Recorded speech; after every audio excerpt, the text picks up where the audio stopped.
watching Dominion Television, your channel of choice, where inspiration meets entertainment. This is that station where we bring you unbiased analysis and most definitely undiluted reportage. Samson Balogun is my name. They call me the official captain on TV. All right, there's a lot to talk about on this show this morning, talking about the EPL, definitely the Carabao Cup. We also talk about the NPFL. The NPFL is back, definitely. There's a lot to talk about. The Shooting Stars Sport Club of Ibadan will be hosting the Yimba Football Club of Aba. Whatever it is you have in mind, that is what we'll be dissecting on this show this wonderful morning. I will not be doing this alone. I have with me in the studio Halimi Nuruddin. He'll be joining me on the analysis, and definitely there's a lot to talk about. So if you check the rundown, there's a lot of fixtures right there in the NPFL. Nuruddin, there's a lot to talk about on the NPFL today. Sure, very well. Good morning, Mr. Samson. Good morning, to have you everybody. on the show. Nice back here to talk about sports in general. And you started from the right place, the NPFL. Everybody's excited. The buzz is back.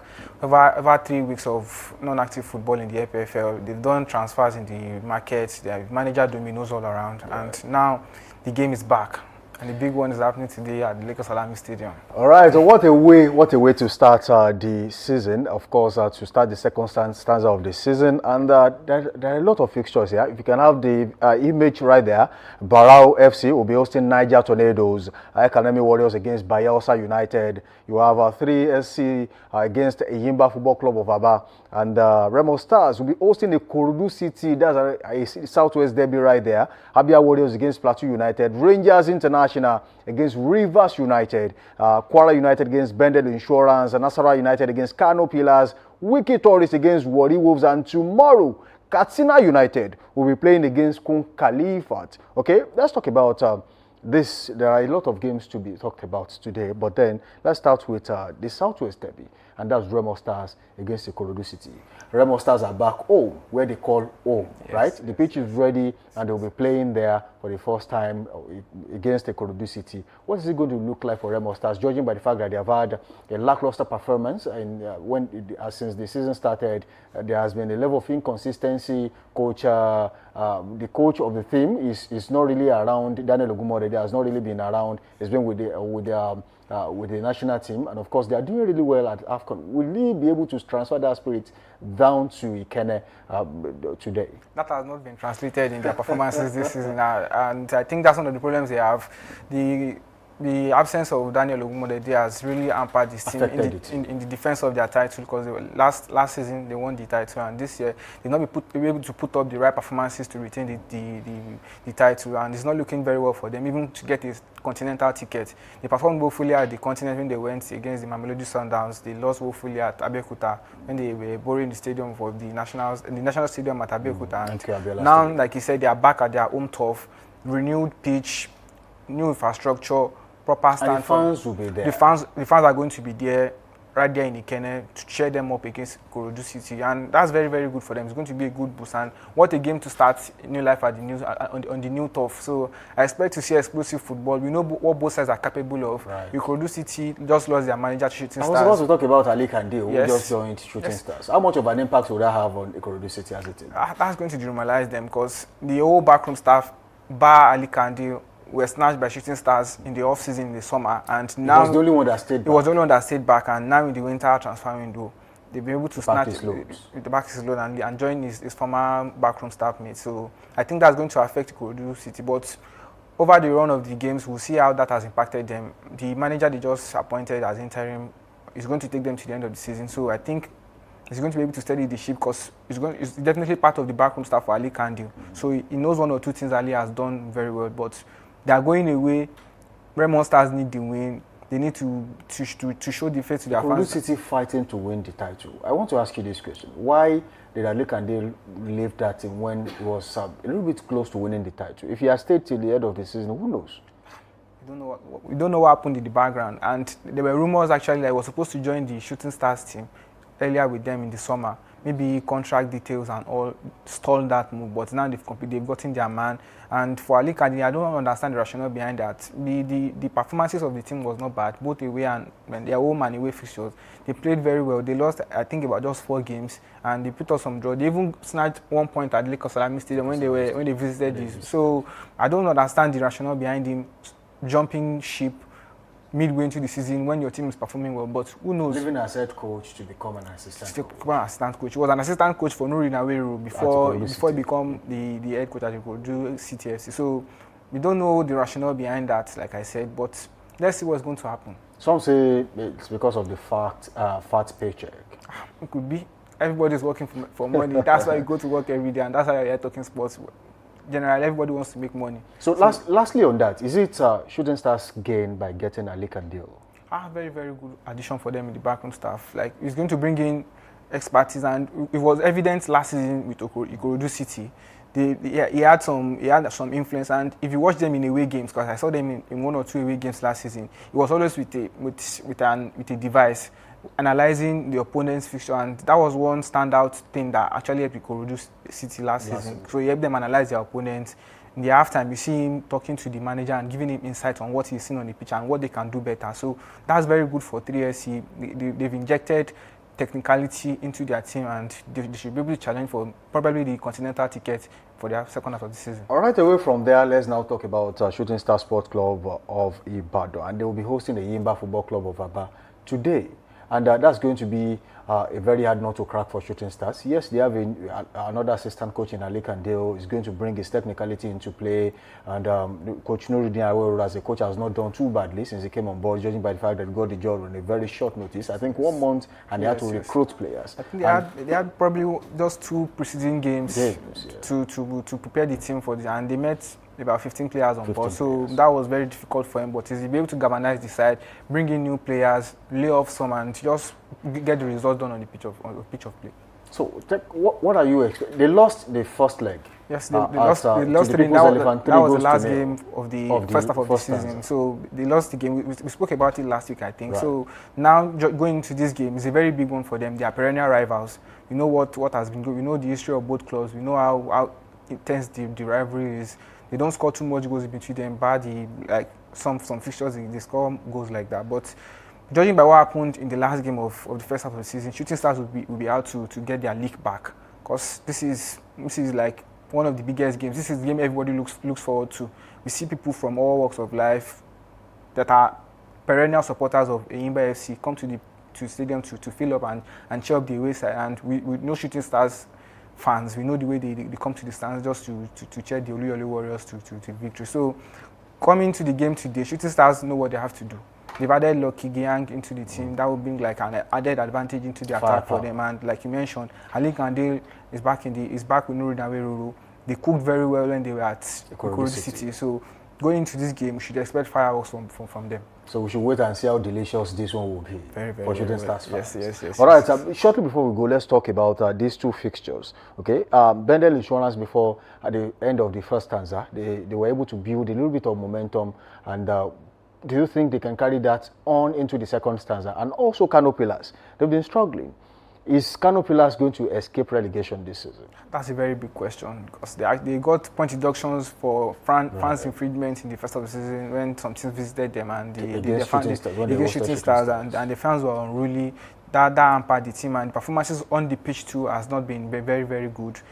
They lost points at home, they lost games away, they've been dismal in their performances all season long. So this second half of the season, we know what they can do. We've seen them do it before. At the time, they were back-to-back champions of the NPFL. So we know it's in that team to do it. They have the fans, they have the history, they have the man who knows the NPFL in and out in charge now.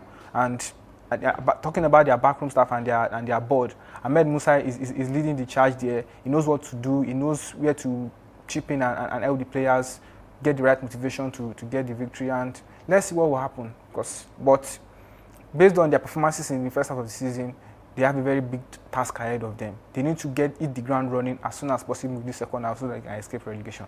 All right, ladies and gentlemen, we're in the final 4 of the African Cup of Nations being hosted right there in Morocco, and teams are slugging it out later today to see who exactly gets into the final 2 and into the finals of this particular competition. And ladies and gentlemen, The Teranga Lions of Senegal will be playing against the Pharaohs of Egypt. This is going to be a very hard nut to crack, a blockbuster encounter between these two teams. And definitely, the Super Eagles of Nigeria will also be playing against Morocco. It's going to be another cracker right there. But then, before we go straight into what the match is going to look like, we now have the list of match officials for this game. Yes. Right?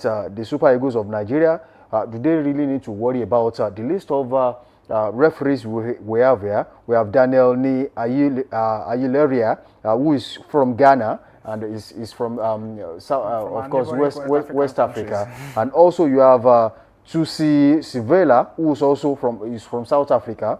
And definitely, there are other coaches, referees that are here from different countries, South Africa, Ghana, and some other places too. But the truth is, they've actually given a referee from Ghana, yes, which is from West Africa. Yes. And some would say, according to insinuations across some places in Morocco, they are saying, look, you now have a referee, your fellow West African referee in charge of the game. So there is no way you can complain if he's actually biased or not. Should Nigeria really be worried about the 13th player on the field of play, which is the referee? The Super Eagles, I don't think they've played to the referee or to the officiating, to officials throughout this tournament. They've not had many questionable calls. There have been no VR recalls for decisions of on-field referee decisions. So I don't think that will play a part on the mind of the Super Eagles players tonight. You just need to get to the field, do your part and leave the rest, because I don't think it influences a lot these days. The Moroccans are raising eyebrows because that has actually helped them in the competition. They've been questionable calls in about 3 or 4 of their games leading up to the semi-final. So that is why they raised the alarm of saying you have your West African brother now on the field of play that's going to officiate the game. So I don't think that's an excuse. Just play your football. If you play well, the whole world is watching. So it's the semi-final of the biggest game on the continent. I don't think the referee should be an issue today. You should just focus on the footballing aspect of your game. Play your football well and let the officials dictate what they want to do. All right, let's talk about the game between Teranga Lions of Senegal and the Pharaohs of Egypt. It's going to be a cracker between these two teams. What exactly are you saying? This is a rematch of the 2021 final, you remember, and this is the third time they are meeting in this finals.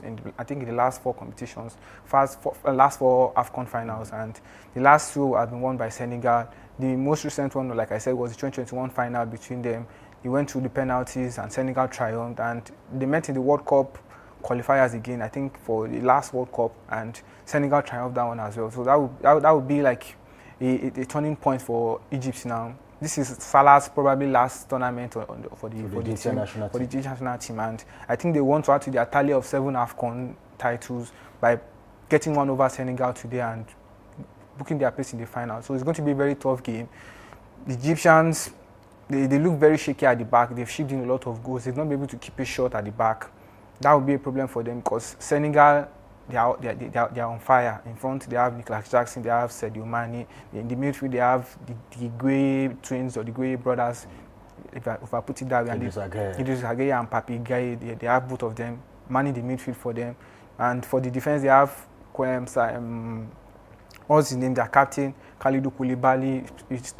That would be a very, very big task for the Egyptian national team to do. Like I said, they shipped in goals at the back, so they need to find a way to stop that and stem that, and let's see what will happen, because it's not looking well for the Egyptian national side, but they need to sit up today, get the job done, and book their place in the finals. The Egyptians are very quick on the break. Yes. Should the Senegalese team be worried about fast attacks, counter attacks? They should be very worried, and this game with Mohamed Salah and Omar Mamouche leading the attack for the Egyptians. So that's very, very, very good for the Egyptian side. They know what they have to do, but the problem still remains the defense. If they can score, they should not allow the Senegalese side to ship in goals, to score goals behind them. So like you asked me, Senegal should be wary of the pace of Salah and Mamouche. They are very fast, very quick players, very quick thinking players, and they have good goal scoring instincts. They are very, very clinical in front of goal. You are not supposed to give the chance to Salah to be one-on-one with your defender, or give Mamouche a whiff of space to take a shot from 30, 40 yards out. We know how good he is with the ball. So that's a problem for the Senegalese. But I think Koulibaly and his boys at the back, they know what they have their job cut out for them. Stop Salah and Mamouche, and at the end of the day, you should be able to get your place in the final. And now to the very big one, this wonderful morning. Let's talk about the Super Eagles of Nigeria and the Atlas Lions of Morocco. It's going to be a very big encounter. The Super Eagles of Nigeria will be slugging it out against Morocco, the host nation. What should we be expecting in that game later today?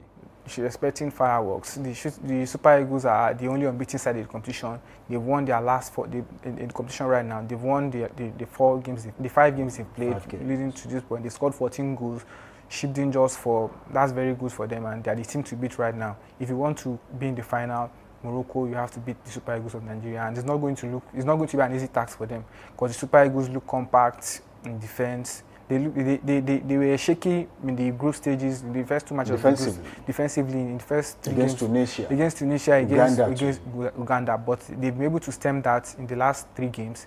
They conceded 1 in the last group game due to lack of concentration again. But in the round of 16, they scored 4 goals. They shipped in nothing. In the quarterfinals, they played Algeria. They shut down Riyad Mahrez and his boys, and they were outstanding in defense. So that looks like a promising one for the Super Eagles. They know what they have to do, and they'll be missing Fred Ndidi today due to suspension. So that's one big blow. And that's I was about to ask you, what area of the field will the battle go down?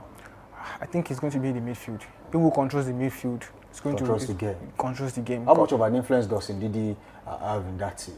He has a very big influence. He's the skipper, both as well as the enforcer in the midfield of play. He doesn't move with the attack as much. That gives Iwobi the chance to roam about, to express himself on the field of play, and he has Frank the Tank beside him to help him with the pace sometimes. But Ndidi has been very excellent at this competition. He's broken down attack, he's coordinated defense, and he shielded the back four from mistakes. So his leadership is going to be missed in the team today, and probably his grit and line breaking tackles are going to be missing the team. But they have players on the bench that can step up the role, and again we have Raphael Oyedika of Rangers. He can do the job well. Zaidu Sanusi can also take a shift in the midfield as well. So that looks like they have that sorted out. They have their job. But we'll see who Eric Chelle goes with this evening, either Oyedika or Zaidu Sanusi or any other of the boys that are on the bench for the Super Eagles. That's very key for them, because the battle is going to be the midfield. They have to be able to stop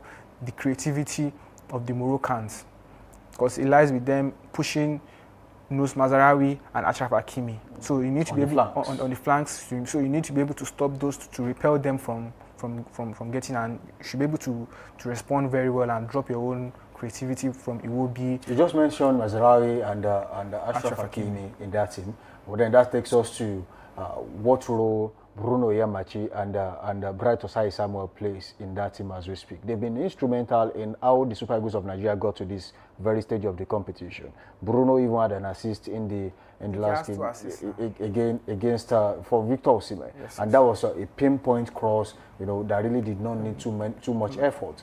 Now, should the Eagles of Nigeria be worried that these players who are instrumental in attack too will be pinned down with the influence of Achraf Hakimi, especially for Bruno Oyemachi? He needs to be wary of Achraf Hakimi today, because he's fresh. He had time off the PSG. He was injured, and he was even released very early just to get him fit and fresh for the competition. And they are playing in front of their own fans again. That's an extra advantage for them. So Oyemachi needs to calm down today. He doesn't need to take those extra runs too much. Just be calm. When you drop your passes and be wary of because Achraf Hakimi, like I said, is very pacey, is very creative, is good with the ball, and you know what he does with the PSG side. We saw his contributions to them winning the treble last season. So his job is cut out for him. Man your space well. Don't lose concentration like he did in the 2 games that he conceded the goals that they're not supposed to concede. So when you move the ball, when you're with the ball, you know what to do. Look for your nearest man, or if you are in a place to create chance for the attackers, drop your cross like the one you did against Algeria. That's very, very advisable. But don't be too eager. Don't do too much. Just do the basics. If you do the basics, they'll be very fine. Okay, now what we've been saying so far in this competition is when Bruno Onyemaechi goes forward, right? You'll see a Wilfred Ndidi coming to the heart of the defense, and then Calvin Bassey moves to left back to cover up for the extra player that is not available. Then when he returns, Calvin Bassey moves back to center of defense. Wilfred Ndidi moves forward a little bit, and Bruno Onyemaechi returns to his spot. The same thing happens on the right, and then if that happens, Frank De Tank comes back, and then Bright Osai Samuel goes forward. But then there is someone who actually blocks that area. If the Super Eagles of Nigeria plays against a team, let's say for example the Moroccans, the ball playing team, if they have too much of the possession, will the Super Eagles of Nigeria struggle defensively? They will struggle because you know they are not good on the ball. Shimeja is not the strongest guy on the ball. Bassey, we know what he can do with the ball, but it's not that solid as well. When you are playing in front of Diaz, playing in front of Hakimi, who can capitalize on mistake and lose ball. So they need to be wary of that. They need to do the basics primarily first. Then they shouldn't forget themselves.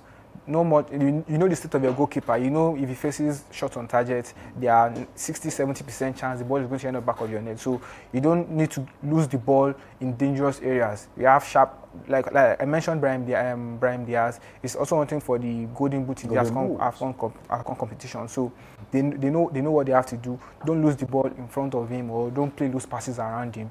And you don't have Ndidi today. That's one blow.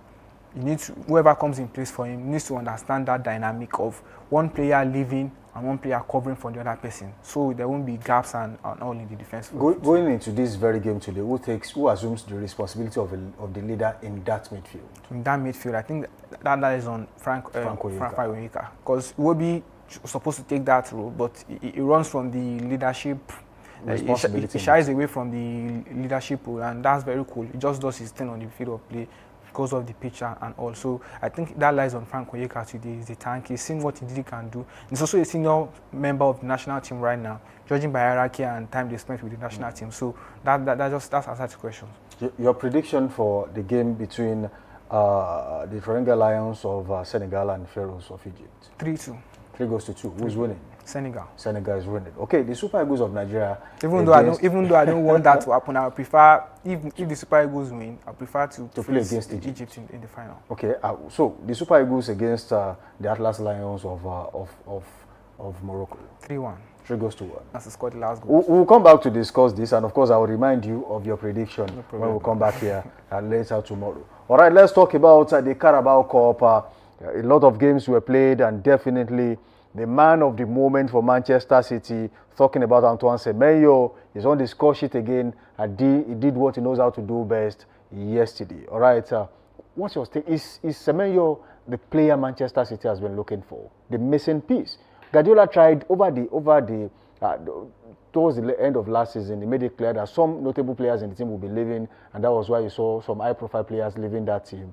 Retained a little bit of them, but he brought in the players like Cheki, Tijani Rangers, and some other players like brought in Donnarumma, brought in Aït-Nouri, and was it the player he was looking for? He was waiting for. I think that's the question. We know the way Guardiola plays. He likes to spread his goals around, and Haaland has only been the goal scoring machine. We know what Haaland can do. He's been the one providing the goals and pushing City for the title to charge Arsenal. So now he's gotten Semenyo that is going to add goals. He scored in his first game in the Carabao Cup. In the FA Cup during the weekend, and yesterday again he got 2 goals. One was chalked off for offside due to infringement from Haaland, but that's a very good addition to it. And we see why Guardiola was hammering on getting him and against other rivals, because we know the saga.